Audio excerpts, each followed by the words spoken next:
À présent, le poison des Antilles françaises, son nom le chlordécone. Ce pesticide hautement toxique a été utilisé en Martinique et en Guadeloupe jusqu'en 1993 et en dépit des avertissements. Les terres sont aujourd'hui polluées pour des décennies et la population court un risque réel. Alors qui sont les responsables de ce nouveau scandale sanitaire? C'est l'enquête de ce 20h. Elle est signée Louis-Olivier, Yves Le Bacon et Antoine Caffio.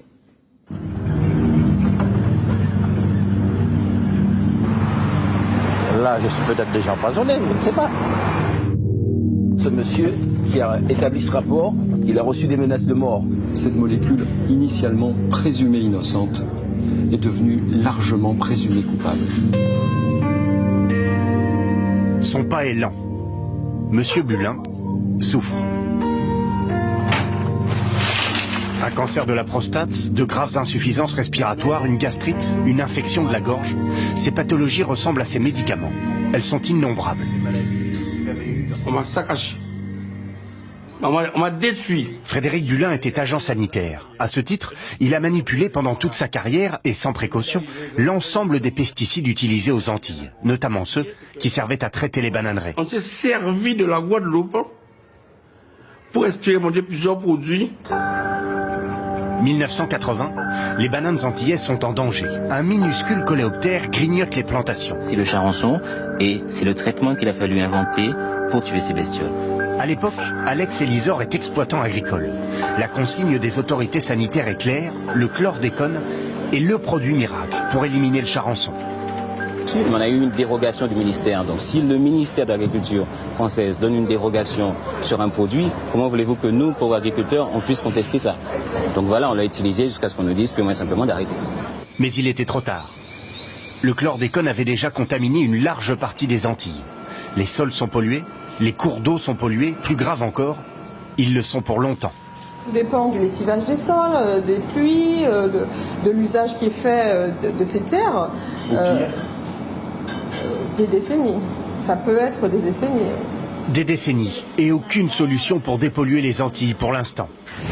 En Guadeloupe, 80 000 personnes habiteraient dans des zones contaminées. Nous sommes ici au sud de l'île, dans l'une des zones les plus polluées de Guadeloupe. Sous mes pieds, les études sont formelles, le chlordécone est partout. Et pourtant, à quelques dizaines de mètres seulement de ces bananeraies, une réserve d'eau potable qui puise sa source dans ces sols et qui approvisionne l'ensemble des villages alentours.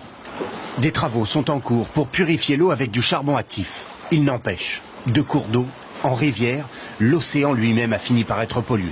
17 ans après la fin de l'utilisation du chlordécone aux Antilles. Dans ce village, par exemple, il est interdit de pêcher certaines variétés de poissons à moins de 500 mètres des côtes.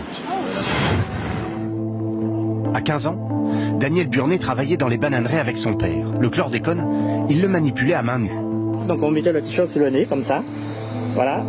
Son père est mort, il souffrait aussi d'un cancer de la prostate.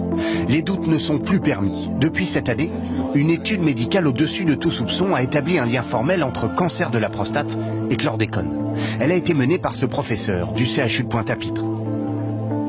Donc cette étude est la première à montrer l'impact sanitaire du chlordécone, qui jusque-là n'était qu'une étude de sol, une étude d'alimentation, mais pour laquelle on n'avait pas encore d'un lien avec une maladie.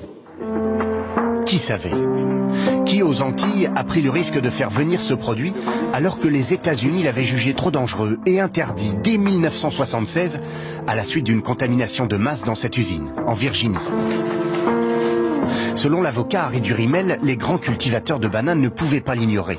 Ni les autorités sanitaires, ni l'État français. La banane, ça rapportait à une certaine caste et il fallait faire ce qu'il fallait pour que cette caste prospère. Il a donc porté plainte contre l'État et a bien failli abandonner. 4 ans de pression, de menaces, de procédures pour qu'enfin sa plainte soit jugée recevable.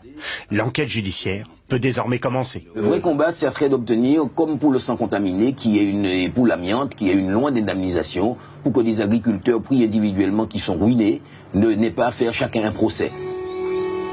Ironie de l'affaire, en 1993, une fois interdits, les stocks antillais de chlordécone ont disparu. On a bien repéré des traces en Afrique et en Amérique du Sud, mais nul ne sait ce qu'ils sont réellement devenus. D'autres terres, d'autres populations ont donc sans doute aussi été contaminées. Voilà une enquête édifiante à revoir sur notre site tf1news.fr.